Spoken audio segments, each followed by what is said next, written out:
ಇನ್ನು ಪಕ್ಷದಲ್ಲಿ ಸಣ್ಣ ಪುಟ್ಟ ಗೊಂದಲ ಸರ್ವೇ ಸಾಮಾನ್ಯ, ರಾಜ್ಯದ ಸಂಘಟನೆಗೆ ಹೈಕಮಾಂಡ್ ಒತ್ತು ನೀಡುತ್ತೆ ಅಂತ ಬಸವರಾಜ ಬೊಮ್ಮಾಯಿ ಅವರು ಹೇಳಿದ್ರು. ಸಂಸತ್ ಹೈಕಮಾಂಡ್ ಗಟ್ಟಿ ಇದೆ ಅಂತ ಹೇಳಿದ್ರು ಬಸವರಾಜ ಬೊಮ್ಮಾಯಿ.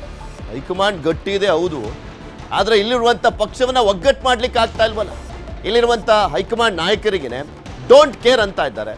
ಬಸವರಾಜ ಬೊಮ್ಮಾಯಿ ಅವರು ಕೂಡ ಅಷ್ಟೇ. ಕೆಲವರಿಗೆ ಬುದ್ಧಿ ಮಾತನ್ನು ಹೇಳುವಂತಹ ಒಂದು ಪ್ರಬುದ್ಧತೆ ಇದ್ದರೂ ಕೂಡ ಅದನ್ನ ಪ್ರದರ್ಶಿಸ್ತಾ ಇಲ್ಲ. ಆ ಒಂದು ಶಕ್ತಿ ಇದ್ದರೂ ಕೂಡ ಸೈಲೆಂಟ್ ಆಗ್ತಾ ಇದ್ದಾರೆ. ಅದು ಕೂಡ ಅಸಮಾಧಾನಕ್ಕೆ ಕಾರಣ ಆಗ್ತಾ ಇದೆ.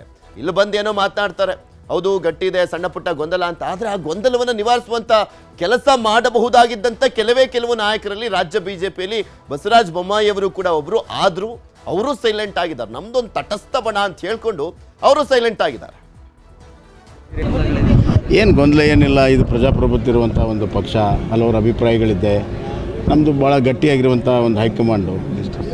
ಅಂತಿಮವಾಗಿ ನಮ್ಮ ಹೈಕಮಾಂಡ್ ಈಗ ದಿಲ್ಲಿ ಎಲೆಕ್ಷನ್ ಮುಗೀತು, ಇನ್ನು ಮೇಲೆ ಸಂಘಟನೆ ಬಗ್ಗೆ ಹೆಚ್ಚಿನ ಸಮಯ ಕೊಡ್ತಾರೆ. ಆವಾಗ ಕರ್ನಾಟಕದ್ದು ಕೂಡ ನಿರ್ಣಯ ಆಗುತ್ತೆ. ಎಲ್ಲವೂ ಅತ್ಯಂತ ಸುಖಾಂತದಲ್ಲಿ ಆಗುತ್ತೆ ಅಂತ ವಿಶ್ವಾಸ ನನಗಿದೆ. ಅದು ನನಗೆ ಮಾಹಿತಿ ಇಲ್ಲ. ಇಲ್ಲ ಯಾವುದು ನನಗೆ ಅವ್ರು ಹೋಗಿದ್ದು ಗೊತ್ತಿಲ್ಲ, ನನಗೇನು ಮಾಹಿತಿ ಇಲ್ಲ ಅದ್ರ ಬಗ್ಗೆ. ಇಲ್ಲ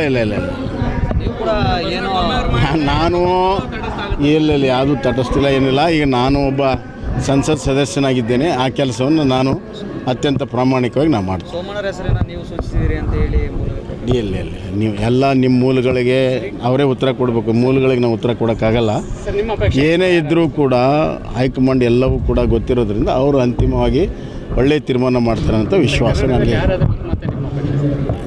ಹಲವಾರು ಜನರು ಇವತ್ತು ತಮ್ಮ ಅಭಿಪ್ರಾಯಗಳನ್ನು ಏನೋ ಹೇಳಿದ್ದಾರೆ. ಹೈಕಮಾಂಡ್ ಯಾರಿಗೆ ಮಾಡ್ತದೆ ಅವರೇ ಉತ್ತಮರು. ಇದೆಲ್ಲದ್ರ ಬಗ್ಗೆನೂ ಮತ್ತಷ್ಟು ಮಾಹಿತಿಯನ್ನು ಕೊಡ್ತಾ ಹೋಗ್ತಾರೆ ನಮ್ಮ ಪ್ರತಿನಿಧಿ ಕಾರ್ತಿಕ್. ನಮ್ಮ ಜೊತೆ ನೇರ ಸಂಪರ್ಕದಲ್ಲಿ ಜಾಯ್ನ್ ಆಗಿದ್ದಾರೆ. ಕಾರ್ತಿಕ್, ಇಲ್ಲಿ ಪ್ರಮುಖವಾಗಿ ನೋಡ್ತಾ ಇದ್ವಿ, ಒಂದು ಬಣ ರಾಜಕೀಯ ಎಷ್ಟು ಮಟ್ಟಿಗೆ ತಾರಕಕ್ಕೇರಿದೆ ಅಂದರೆ ಕಾರ್ಯಕರ್ತರುಗಳೇ ಹಿಡಿ ಶಾಪವನ್ನ ಹಾಕ್ತಾ ಇದ್ದಾರೆ ಅವರ ನಾಯಕರುಗಳಿಗೆ. ಇದೆಲ್ಲದಕ್ಕೂ ಕೂಡ ತೇಪೆ ಹಚ್ಚುವಂಥ ಕೆಲಸ, ಮದ್ದನ್ನು ಹರಿಯುವಂಥ ಕೆಲಸ ಮಾಡಬೇಕಾಗಿರುವಂಥದ್ದು ಹೈಕಮಾಂಡ್ ನಾಯಕರು. ಈಗ ದೆಹಲಿ ಎಲೆಕ್ಷನ್ ಆದರೂ ಮುಗ್ದಿದೆಯಲ್ಲ, ಈ ಟೈಮ್ನಲ್ಲಾದರೂ ಈ ನಾಯಕರುಗಳಿಗೆ ಎಲ್ರಿಗೂ ಕೂಡ ಬುದ್ಧಿ ಮಾತನ್ನು ಹೇಳ್ಬೋದಾ? ಒಂದು ಕಡೆ ವಿಜೇಂದ್ರ ಪರವಾಗಿರುವಂಥ ಬಣ, ಮತ್ತೊಂದು ಕಡೆ ರೆಬಲ್ಸ್ ಟೀಮ್ ಇಬ್ಬರು ಕೂಡ ದೆಹಲಿಗೆ ಹೋಗ್ತಾ ಇದ್ದಾರೆ ಅನ್ನುವಂಥ ಮಾಹಿತಿ ಸಿಗ್ತಾ ಇದೆ. ಯಾವಾಗ ಕೂರಿಸ್ಕೊಂಡು ಮಾತನಾಡ್ಬೋದು ಅನ್ನುವಂಥದ್ರ ಬಗ್ಗೆ ಏನು ಮಾಹಿತಿ ಸಿಗ್ತಾ ಇದೆ?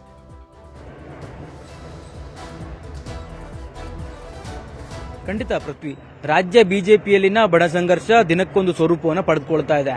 ಪ್ರಮುಖವಾಗಿ ಬಣ ಸಂಘರ್ಷ ಒಂದ್ ಕಡೆ ಆದ್ರೆ ತಮ್ಮ ಪ್ರತಿಷ್ಠೆಯ ಕಣವಾಗಿಯೂ ಕೂಡ ಈ ಒಂದು ವಿಚಾರವನ್ನು ನಾಯಕರುಗಳು ತೆಗೆದುಕೊಂಡಂತೆ ಕಾಣಿಸ್ತಾ ಇದೆ. ಒಂದ್ ಕಡೆ ವಿಜೇಂದ್ರ ಅವರನ್ನ ಸತಾಯಗತವಾಗಿ ಕೆಳಗಿಳಿಸಲೇಬೇಕು ಅನ್ನುವಂತ ಒಂದು ಪಣ ತೊಟ್ಟಿರ್ತಕ್ಕಂಥ ರೆಬಲ್ಸ್ಗಳು ಇವತ್ತು ಮತ್ತೆ ದೆಹಲಿಯತ್ತ ಪ್ರಯಾಣವನ್ನು ಬೆಳೆಸಲಿಕ್ಕಿದ್ದಾರೆ. ಈಗಾಗಲೇ ವಿಜೇಂದ್ರ ಕೂಡ ದೆಹಲಿಗೆ ಹೋಗ್ತಾರೆ ಅನ್ನುವಂತ ಒಂದು ಮಾಹಿತಿಯು ಕೂಡ ಲಭ್ಯ ಆಗಿರತಕ್ಕಂಥದ್ದು. ಆದ್ರೆ ಎಷ್ಟರ ಮಟ್ಟಿಗೆ ಅವರು ದೆಹಲಿಗೆ ಹೋಗ್ತಾರೆ ಮತ್ತೆ ಯಾವ ಕಾರಣಕ್ಕಾಗಿ ಹೋಗ್ತಾರೆ ಅನ್ನುವಂಥದ್ದು ಇನ್ನಷ್ಟೇ ಸ್ಪಷ್ಟ ಆಗಬೇಕಾಗಿದೆ. ಜೊತೆಗೆ ಅವರು ಹೈಕಮಾಂಡ್ ನಾಯಕರನ್ನ ಏನಾದರೂ ಭೇಟಿ ಮಾಡ್ತಾರ ಅನ್ನುವಂಥದ್ದು ಕೂಡ ಈಗ ಕುತೂಹಲ ಮೂಡಿಸಿರ್ತಕ್ಕಂಥದ್ದು. ಇದರ ನಡುವೆ ವಿಜೇಂದ್ರ ಬಣವು ಕೂಡ ಅಂದ್ರೆ ಫೆಬ್ರವರಿ 12ರಂದು ಸಭೆಯನ್ನು ನಡೆಸಿ ಸಭೆಯ ಬಳಿಕ ಒಂದು ತೀರ್ಮಾನವನ್ನು ತೆಗೆದುಕೊಂಡು ಯಾವ ದಿನಾಂಕದಂದು ನಾವು ದೆಹಲಿಗೆ ಹೋಗಬೇಕು ಅನ್ನುವಂಥ ನಿಶ್ಚಯವನ್ನು ಮಾಡಿ ದೆಹಲಿ ನಾಯಕರನ್ನ ಭೇಟಿ ಮಾಡೋದಕ್ಕೆ ಅವರು ಕೂಡ ಹವಣಿಸ್ತಾ ಇದ್ದಾರೆ. ಇದೆಲ್ಲದರ ನಡುವೆ ಇಲ್ಲಿ ಶ್ರೀರಾಮುಲು ಕೂಡ ನಾನು ಎಲ್ಲರನ್ನೂ ಕೂಡ ಒಗ್ಗೂಡಿಸ್ತೇನೆ, ಯಾತ್ರೆಯನ್ನ ಮಾಡ್ತೇನೆ ಎನ್ನುವಂತ ಒಂದು ಹೇಳಿಕೆಯನ್ನು ಕೊಟ್ಟಿರ್ತಕ್ಕಂಥದ್ದು ಇಲ್ಲಿ ಗಮನಿಸಬೇಕು. ಪ್ರತಿಯೊಬ್ಬರೂ ಕೂಡ ತಮ್ಮ ಸಾಮರ್ಥ್ಯವನ್ನ ತೋರ್ಪಡಿಸುವಂತ ಕೆಲಸ ಅಥವಾ ತಾವು ರಾಜಕೀಯವಾಗಿ ಮೇಲ್ ಬರೋದಕ್ಕೆ ಏನೆಲ್ಲ ಪ್ರಯತ್ನಗಳನ್ನು ಮಾಡಬಹುದು, ಈ ಒಂದು ಬಣ ಸಂಘರ್ಷದ ನಡುವೆ ತಮ್ಮ ಒಂದು ಪ್ರತಿಷ್ಠೆಯನ್ನು ಹೇಗೆ ಪ್ರದರ್ಶನವನ್ನು ಮಾಡಬಹುದು ಅದೆಲ್ಲದರನ್ನು ಕೂಡ ಮಾಡ್ತಾ ಇದ್ದಾರೆ ಅಂತ ಹೇಳ್ಬೋದು. ಹೀಗಾಗಿಯೇ ರಾಜ್ಯ ಬಿಜೆಪಿಯಲ್ಲಿ ಕೇವಲ ಅಂದ್ರೆ ವಿಜೇಂದ್ರ ವಿರೋಧಿಗಳು ಮತ್ತೆ ವಿಜೇಂದ್ರ ಬಣ ಅನ್ನುವಂಥದ್ದಿಲ್ಲ.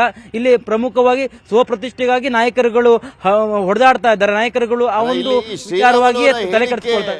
ಕುತೂಹಲ ಕೆಡೆ ಮಾಡಿಕೊಡ್ತು ಕಾರ್ತಿಕ್. ಈಗ ಈ ಹಿಂದೆ ಇದ್ದಂಥ ಚರಿಷ್ಮಾ ಶ್ರೀರಾಮುಲು ಅವರಿಗೆ ಎಷ್ಟು ಮಟ್ಟಿಗೆ ಇವಾಗಿದೆ ಅನ್ನುವಂಥದ್ದು ಎಲ್ರಿಗೂ ಗೊತ್ತಿರುವಂಥದ್ದು. ಯಾಕೆಂದ್ರೆ ಅವರು ವಿಧಾನಸಭೆಯಲ್ಲಿ ಹೀನಾಯವಾಗಿ ಸೋಲ್ತಾರೆ, ಲೋಕಸಭೆಯಲ್ಲೂ ಕೂಡ ಹೀನಾಯವಾಗಿ ಸೋತಂಥವ್ರು.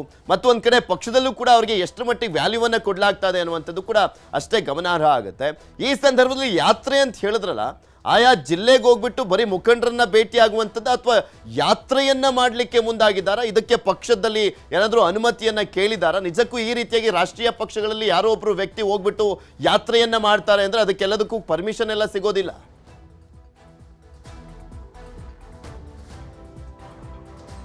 ಖಂಡಿತ ಪೃಥ್ವಿ, ನೀವು ಹೇಳಿದಂತೆ ರಾಷ್ಟ್ರೀಯ ಪಕ್ಷ ಆಗಿರುವಂತ ಹಿನ್ನೆಲೆಯಲ್ಲಿ ಈ ಒಂದು ಶ್ರೀರಾಮುಲು ಅವರು ಹೇಳಿಕೆ ಕೊಟ್ಟಂತೆಯೇ ಅವರು ಅಂದ್ರೆ ಪಕ್ಷದ ವೇದಿಕೆಯಲ್ಲಿ ಮಾಡ್ತಾರ ಅಥವಾ ವೈಯಕ್ತಿಕವಾಗಿ ಮಾಡ್ತಾರ ಅನ್ನುವಂಥದ್ದು ಒಂದ್ ಕಡೆ ಆದ್ರೆ, ಇನ್ನೊಂದು ಕಡೆ ಇದಕ್ಕೆ ಅವಕಾಶ ಸಿಗತ್ತಾ ಇಲ್ವಂತದ್ದು ಇನ್ನೊಂದು ಕಡೆ ಆದ್ರೆ, ಇಲ್ಲಿ ಶ್ರೀರಾಮುಲು ಅವರು ಈ ಒಂದು ಯಾತ್ರೆಯ ಉದ್ದೇಶ ಇದೆಯಲ್ಲ, ಈ ಉದ್ದೇಶ ಪಕ್ಷವನ್ನ ಸಂಘಟಿಸುವಂತದ್ದು ಎಷ್ಟರ ಮಟ್ಟಿಗಿದೆ ಅನ್ನುವಂಥದ್ದು ಕೂಡ ಅವ್ರಿಗವರೇ ಅವರು ಉತ್ತರವನ್ನು ಕೊಡ್ಕೊಬೇಕು. ಯಾಕೆಂತಂದ್ರೆ ಈಗಾಗಲೇ ಯಾವುದೋ ಒಂದು ಕ್ಷೇತ್ರಕ್ಕೆ ಸೀಮಿತವಾಗಿ ಗೆಲ್ಲೋದಕ್ಕೂ ಕೂಡ ಸಾಧ್ಯ ಆಗದ ಒಂದು ಪರಿಸ್ಥಿತಿಯಲ್ಲಿ ಅವರು ಇರತಕ್ಕಂಥ ಹಿನ್ನೆಲೆಯಲ್ಲಿ ರಾಜ್ಯದ ವ್ಯಾಪ್ತಿ ಇವರು ಹೇಗೆ ಪ್ರಚಾರವನ್ನ ಮಾಡಿ ರಾಜ್ಯ ವ್ಯಾಪ್ತಿ ಹೇಗೆ ಇವರು ಸಂಘಟನೆಯನ್ನ ಮಾಡ್ತಾರೆ ಅನ್ನುವಂಥದ್ದು ಒಂದ್ ಕಡೆ ಆಗಿದೆ. ಜೊತೆಗೆ ಅವ್ರಿಗೂ ಕೂಡ ನೆಲಗಟ್ಟಿದ್ದಂತೆ ಕಾಣಿಸ್ತಾ ಇಲ್ಲ. ತಮ್ಮ ಒಂದು ಪ್ರತಿಷ್ಠೆಯನ್ನ, ತಮ್ಮ ಸಾಮರ್ಥ್ಯವನ್ನ ಬಲಪಡಿಸಿಕೊಳ್ಳೋದಕ್ಕೆ, ಸಾಮರ್ಥ್ಯವನ್ನ ತೋರ್ಪಡಿಸೋದಕ್ಕೆ ಹವಣಿಸ್ತಾ ಇದ್ದಂತೆ ಕಾಣಿಸ್ತಾ ಇದೆ. ಅದೇ ಒಂದು ಕಾರಣಕ್ಕಾಗಿ ಕೇವಲ ಶ್ರೀರಾಮುಲು ಅಷ್ಟೇ ಅಲ್ಲ, ಇಲ್ಲಿ ಎಲ್ಲ ಪ್ರಮುಖರು ಕೂಡ ಅದೇ ರೀತಿಯಾಗಿ ನಡ್ಕೊಳ್ತಾ ಇರತಕ್ಕಂಥದ್ದು. ವಿಜೇಂದ್ರ ಅವರ ವಿರುದ್ಧ ಎದ್ದಿರುವಂತಹ ಅಲೆಯಲ್ಲಿ ತಮ್ಮ ಒಂದು ಪ್ರತಿಷ್ಠೆಯನ್ನು ತೋರಿಸಿಕೊಳ್ಳುವ ಮೂಲಕ ತಮ್ಮ ಒಂದು ಸಾಮರ್ಥ್ಯವನ್ನು ಬಲಪಡಿಸಿಕೊಂಡು ಹೈಕಮಾಂಡ್ ನ ಗಮನವನ್ನು ಸೆಳೆದು ತಾವೊಂದು ಆಯಕಟ್ಟಿನ ಜಾಗವನ್ನು ಹುಡ್ಕೊಳ್ಳೋಣ, ಪಕ್ಷದಲ್ಲಿ ಯಾವುದೋ ಒಂದು ದೊಡ್ಡ ಒಂದು ಹುದ್ದೆಯನ್ನು ಅಲಂಕರಿಸೋಣ ಅನ್ನುವಂತ ಒಂದು ನಿಶ್ಚಯಕ್ಕೆ ಎಲ್ಲ ನಾಯಕರು ಕೂಡ ಬಂದಂತೆ ಕಾಣಿಸ್ತಾ ಇದೆ. ನೇರವಾಗಿ ರೆಬಲ್ಸ್ಗಳು ವಿಜೇಂದ್ರ ಅವರ ವಿರುದ್ಧ ತೊಡೆತಟ್ಟಿದ್ರೆ, ಇತ್ತ ಇನ್ನೊಂದಿಷ್ಟು ತಂಡ ತಟಸ್ಥ ಬಣ ಅನ್ನುವಂತ ರೀತಿಯಾಗಿ ಏನು ವರ್ತನೆಯನ್ನು ಮಾಡ್ತಿರ್ತಕ್ಕಂಥ ನಾಯಕರುಗಳಿದ್ದಾರೆ, ಅವರೆಲ್ಲರೂ ಕೂಡ ತಮ್ಮ ಸ್ವಯಂ ಪ್ರತಿಷ್ಠೆಗಾಗಿ ಹವಣಿಸ್ತಾ ಇದ್ದಂತೆ ಕಾಣ್ತಾ ಇದೆ. ಅದರ ನಡುವೆ ಈಗಾಗಲೇ ಅಶೋಕ್ಗೂ ಕೂಡ ಹೈಕಮಾಂಡ್ ಬುಲಾವನ್ನ ಕೊಟ್ಟಿದೆ ಅಂತ ಹೇಳಲಾಗ್ತದೆ. ಅವರು ಯಾವೆಲ್ಲ ನಾಯಕರುಗಳನ್ನ ಭೇಟಿ ಆಗ್ತಾರೆ ಅಥವಾ ಯಾವೆಲ್ಲ ವಿಚಾರವನ್ನ ಹೈಕಮಾಂಡ್ ಮುಂದೆ ಪ್ರಸ್ತಾಪ ಮಾಡ್ತಾರೆ ಅನ್ನುವಂಥದ್ದು ಕೂಡ ಕುತೂಹಲ. ಯಾಕಂದ್ರೆ ಇತ್ತೀಚಿನ ದಿನಗಳಲ್ಲಿ ಅವರು ಒಂದು ಹೇಳಿಕೆಯನ್ನು ಕೊಟ್ಟಿದ್ದು ಕೂಡ ಸ್ವಲ್ಪ ಬ್ರೇಕ್ ಬೀಳಬೇಕು ಅಂದ್ರೆ ರಾಜ್ಯಾಧ್ಯಕ್ಷರ ಆಯ್ಕೆಯ ಅನೌನ್ಸ್ಮೆಂಟ್ ಒಂದು ಬಾಕಿ ಇದೆ. ನಿಜಕ್ಕೂ ಎಲೆಕ್ಷನ್ ನಡೆಯುತ್ತಾ ಅಥವಾ ಆಯ್ಕೆಯನ್ನ ಮಾಡಿ ಇವ್ರಿಗೆಲ್ರಿಗೂ ಸಮಾಧಾನ ಪಡಿಸಲಾಗುತ್ತಾ ಅನ್ನುವಂಥದ್ದೇ ಇಲ್ಲಿ ಪ್ರಮುಖವಾಗಿ ಇರುವಂತ ಪ್ರಶ್ನೆ.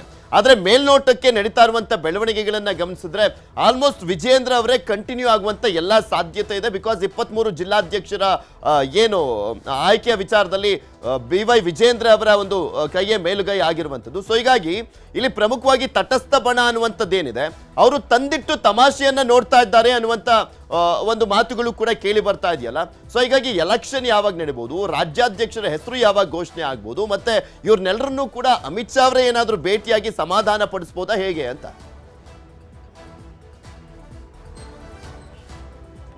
ರಾಜ್ಯಾಧ್ಯಕ್ಷರ ಆಯ್ಕೆಯ ವಿಚಾರವಾಗಿ ಪೃಥ್ವಿ ಈಗಾಗಲೇ ಚಟುವಟಿಕೆಗಳು ಪಕ್ಷದ ವಲಯದಲ್ಲಿ ನಡೀತಾನೆ ಇದಾವೆ. ಅದರ ಭಾಗವಾಗಿ 23 ಜಿಲ್ಲೆಯ ಜಿಲ್ಲಾಧ್ಯಕ್ಷರ ನೇಮಕಾತಿಯೂ ಕೂಡ ಆಗಿರತಕ್ಕಂಥದ್ದು. ಉಳಿದೆಲ್ಲ ಜಿಲ್ಲೆಯ ಜಿಲ್ಲಾಧ್ಯಕ್ಷರ ನೇಮಕವೂ ಕೂಡ ಆಗಬೇಕಿದೆ. ಶಿವರಾಜ್ ಸಿಂಗ್ ಚೌಹಾಣ್ ಉಸ್ತುವಾರಿಯನ್ನು ಕೂಡ ವಹಿಸಿಕೊಂಡಿದ್ರು. ಅವರು ಕೂಡ ಒಂದು ಬಾರಿ ರಾಜ್ಯಕ್ಕೆ ಭೇಟಿಯನ್ನು ಕೂಡ ಹೋಗಿದ್ದಾರೆ. ನಂತರ ಇನ್ನೇನು ಕೆಲವೇ ದಿನಗಳಲ್ಲಿ ಬರ್ತಾರೆ ಅನ್ನುವಂಥ ಒಂದು ಮಾಹಿತಿ ಕೂಡ ಇರುವಂತದ್ದು. ಈ ನಡುವೆ ಇಲ್ಲಿ ರೆಬಲ್ಸ್ಗಳು ದೆಹಲಿ ಪ್ರವಾಸವನ್ನು ಮಾಡ್ತಾ ಇದ್ದಾರೆ. ವಿಜೇಂದ್ರ ಕೂಡ ದೆಹಲಿ ಪ್ರವಾಸವನ್ನು ಮಾಡ್ತಾ ಇದ್ದಾರೆ. ಅಮಿತ್ ಶಾ ಭೇಟಿಗೆ ಎಲ್ಲೋ ಒಂದ್ ಕಡೆ ಪ್ರಯತ್ನಗಳನ್ನ ಮಾಡ್ತಾ ಇದ್ದಾರೆ. ಹಾಗಾಗಿ ಇಲ್ಲಿ ರಾಜ್ಯಾಧ್ಯಕ್ಷರ ಆಯ್ಕೆ ವಿಚಾರವಾಗಿ ಹೈಕಮಾಂಡ್ ಯಾವ ತೀರ್ಮಾನ ತೆಗೆದುಕೊಳ್ಳುತ್ತೆ ಅನ್ನುವಂಥದ್ದು ಕೂಡ ಕುತೂಹಲಕಾರಿ. ಹೇಳಿ ಕೇಳಿ ರಾಜ್ಯದಲ್ಲಿ ಯಡಿಯೂರಪ್ಪನವರ ಕುಟುಂಬವನ್ನ ಹೊರತಾಗಿ ಬಿಜೆಪಿಯನ್ನು ನೋಡಿದಂತ ಸಂದರ್ಭದಲ್ಲಿ ಪ್ರತಿ ಬಾರಿಯೂ ಕೂಡ ಬಿಜೆಪಿ ಫೇಲ್ಯೂರ್ ಆಗಿದೆ. ಇನ್ನೊಂದು ಅವಕಾಶವನ್ನ ವಿಪಕ್ಷಗಳಿಗೆ ಈ ಒಂದು ರಾಜ್ಯಾಧ್ಯಕ್ಷರ ಬದಲಾವಣೆ ಮಾಡುವ ಮೂಲಕವಾಗಿ ಬಿಜೆಪಿ ಹೈಕಮಾಂಡ್ ಎಷ್ಟರ ಮಟ್ಟಿಗೆ ಮಾಡಿಕೊಡುತ್ತೆ ಅನ್ನುವಂಥ ಪ್ರಶ್ನೆ ಒಂದ್ ಕಡೆ ಆದ್ರೆ, ಇನ್ನೊಂದು ಕಡೆ ರೆಬಲ್ಸ್ ಗಳನ್ನ ಹೇಗೆ ತಣ್ಣಗಾಗಿಸುತ್ತೆ, ಅವರನ್ನ ಹೇಗೆ ಮನವೊಲಿಸುತ್ತೆ, ಅವರನ್ನು ಕೂಡ ಒಟ್ಟಿಗೆ ತೆಗೆದುಕೊಂಡು ಹೋಗುವಂತ ಕೆಲಸವನ್ನ ಹೇಗೆ ಮಾಡುತ್ತೆ ಅನ್ನುವಂಥ ಒಂದು ಪ್ರಶ್ನೆಯೂ ಕೂಡ ಉದ್ಭವವಾಗಿರ್ತಕ್ಕಂಥದ್ದು. ಈ ನಡುವೆ ರಾಜ್ಯಾಧ್ಯಕ್ಷರ ಚುನಾವಣೆಯನ್ನು ನಡೆಸುವಂಥದ್ದು ಬಹುತೇಕ ಇಲ್ಲ ಅಂತಲೇ ಹೇಳಲಾಗ್ತದೆ. ಯಾಕೆ ಅಂತಂದ್ರೆ ಈಗಾಗಲೇ ಬೇರೆ ಬೇರೆ ರಾಜ್ಯಗಳಿಗೆ ನಾವು ಗಮನಿಸ್ತಾ ಹೋದ್ರೆ ಎಲ್ಲಾ ರಾಜ್ಯದಲ್ಲೂ ಕೂಡ ಬಿಜೆಪಿ ಹೈಕಮಾಂಡ್ ಸೂಚಿಸಿದಂತಹ ಎಲ್ಲರೂ ಒಪ್ಪುವಂತ ನಾಯಕರನ್ನ ಅಲ್ಲಿ ಆಯ್ಕೆ ಮಾಡಿದೆ. ಎಲ್ಲೂ ಕೂಡ ಚುನಾವಣೆಯನ್ನು ನಡೆಸಿಲ್ಲ. ಈ ಒಂದು ವೇಳೆ ಕರ್ನಾಟಕದಲ್ಲಿ ಏನಾದರೂ ಚುನಾವಣೆ ನಡೆಸಿದಂತಹ ಸಂದರ್ಭದಲ್ಲಿ ಮುಂದೆ ಬೇರೆ ಬೇರೆ ರಾಜ್ಯಗಳಲ್ಲಿ ಎದುರಾಗುವಂತಹ ರಾಜ್ಯಾಧ್ಯಕ್ಷರ ಚುನಾವಣೆಯ ವಿಚಾರವಾಗಿಯೂ ಕೂಡ ಇದೇ ರೀತಿಯ ವಾತಾವರಣ ಸೃಷ್ಟಿಯಾಗುವಂತಹ ಸಾಧ್ಯತೆಗಳು ಕೂಡ ಇರತಕ್ಕಂಥದ್ದು. ಯಾಕೆಂತಂದ್ರೆ ಆಯಾ ಭಾಗದಲ್ಲೂ ಕೂಡ ಬಣಸಂಘರ್ಷ ಇರುವಂತದ್ದು. ಅಂತ ಸಂದರ್ಭದಲ್ಲಿ ಅಲ್ಲಿನ ನಾಯಕರುಗಳು ಕೂಡ ಹೈಕಮಾಂಡ್ ಮುಂದೆ ಮನವೊಲಿಸಿ ಅಲ್ಲಿ ರಾಜ್ಯಾಧ್ಯಕ್ಷರ ಚುನಾವಣೆಯನ್ನೇ ಮಾಡಬೇಕು ಅನ್ನುವಂತ ಒಂದು ಪಟ್ಟನ್ನು ಹಿಡಿದಂತ ಪಕ್ಷದಲ್ಲಿ ಕರ್ನಾಟಕವನ್ನು ಉದಾಹರಣೆಯಾಗಿ ಅವರು ತೆಗೆದುಕೊಳ್ಳುವಂತ ಸಾಧ್ಯತೆಗಳು ಕೂಡ ಇರತಕ್ಕಂಥ ಹಿನ್ನೆಲೆಯಲ್ಲಿ ರಾಜ್ಯ ಬಿಜೆಪಿಯಲ್ಲಿ ಯಾವುದೇ ಕಾರಣಕ್ಕೂ ಕೂಡ ರಾಜ್ಯಾಧ್ಯಕ್ಷರ ಚುನಾವಣೆ ನಡೆಸುವಂತ ಸಾಧ್ಯತೆಗಳು ತೀರಾ ಕಡಿಮೆ ಇದೆ. ಹೈಕಮಾಂಡ್ ಎಲ್ಲರೂ ಒಪ್ಪುವಂತ ಮತ್ತೆ ಹೈಕಮಾಂಡ್ ಸೂಚಿಸಿ ಯಾವ್ದಾದ್ರು ಒಬ್ಬ ನಾಯಕರನ್ನ ಆಯ್ಕೆ ಮಾಡುವಂತ ಸಾಧ್ಯತೆಗಳು ಕೂಡ ಇರುವಂತದ್ದು. ಓಕೆ, ಧನ್ಯವಾದ ಕಾರ್ತಿಕ್. ನಿಮ್ಮೆಲ್ಲ